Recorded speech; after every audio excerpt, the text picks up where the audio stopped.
Hello! This is the 8th time I've tried to make this video. Something is interrupting me. It's like I'm not supposed to make this video today.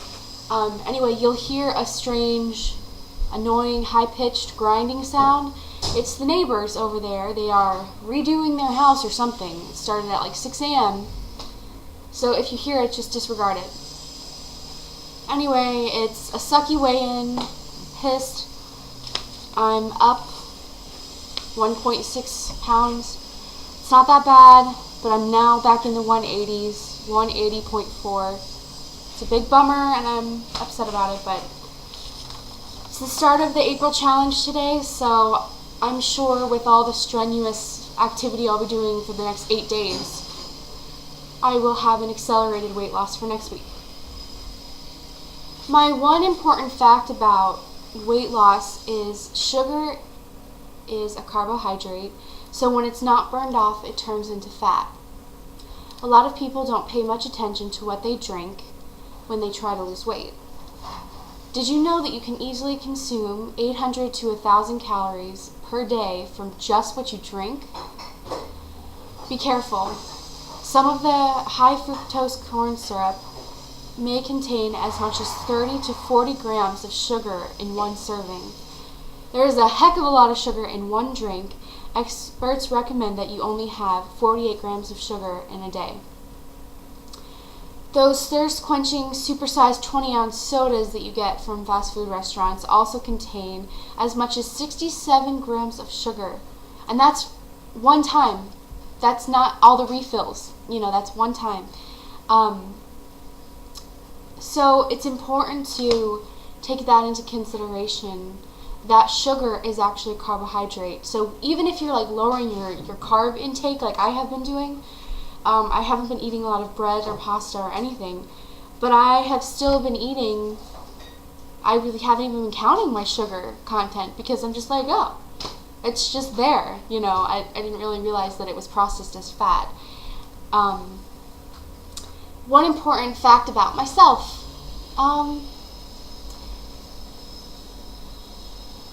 I don't know. Let's see.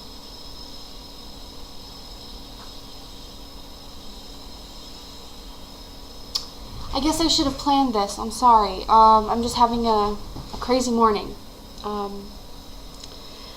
One important fact about myself. I would really like to become athletic. And maybe this isn't really a fact about myself, but it's maybe a wish. In elementary school, we would have PE outside, and there was a part of PE that I loved, and it was track. So random, because ever since that particular year in my life, I think it was 5th grade, I have hated running and physical activity.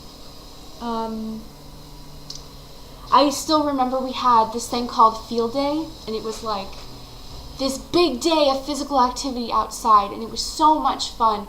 And I remember we had to qualify for the track races, and I was the only girl who was fast enough during the short sprint that qualified to do the run. And I remember being so proud of myself that I was faster than even some boys, because it was 4 boys and myself that qualified to do the track run. And anyway, so we took off, we were starting the race, and I was coming in 4th place, which is really good because I was racing guys. And then at the last second, the last guy just sprinted ahead of me, and it was like I wasn't good enough, I wasn't fast enough. And so maybe that's why I stopped liking physical activity or stopped running. So I was mad about that, and I thought I was going to get 4th place, which would have been really cool. So I guess an important fact about me is that I want to become athletic. I think that I have the capability of being athletic. I'm strong, I'm determined, I just need to get out there and do it. And until now, I've never really given it another thought. Why would I want to do that? I don't need to become athletic. I'm creative. I play the violin. you know, I can read, I can write, and what's the point in being athletic? But it's really important to me now, and I think that being athletic for the rest of my life will help out in a lot of things. So anyway, that's what I've got for you this week, that sugar is a carb, and when it's not burned off, it turns into fat, and that I used to be athletic somewhat when I was younger, but now I'm not anymore, and I'd like to be. And I was up 1.6 pounds, so now I'm at 180.4, so it sucks that I'm back in the 180s only by 0.4 of a pound. So I promise you that next week I will be in the 170s again. Maybe I'll do some measurements later on in the week or so, but that's the start of April. Don't fool yourself, and I know it's going to be a great week, and I'm going to get this freaking weight off that I gained. I'm sorry I disappointed you, and I disappointed myself. So now I'm going to get on the right track. Today's is a very busy day here in my planner. I have homework to catch up on, and workout, weigh in 2 facts, that's done, and the start of the first mini challenge. So everybody, get moving, do your hardcore workout, get sweating, and we will see you later on in the week. Have a great week, everybody, and stay tuned for Julie and Natalie.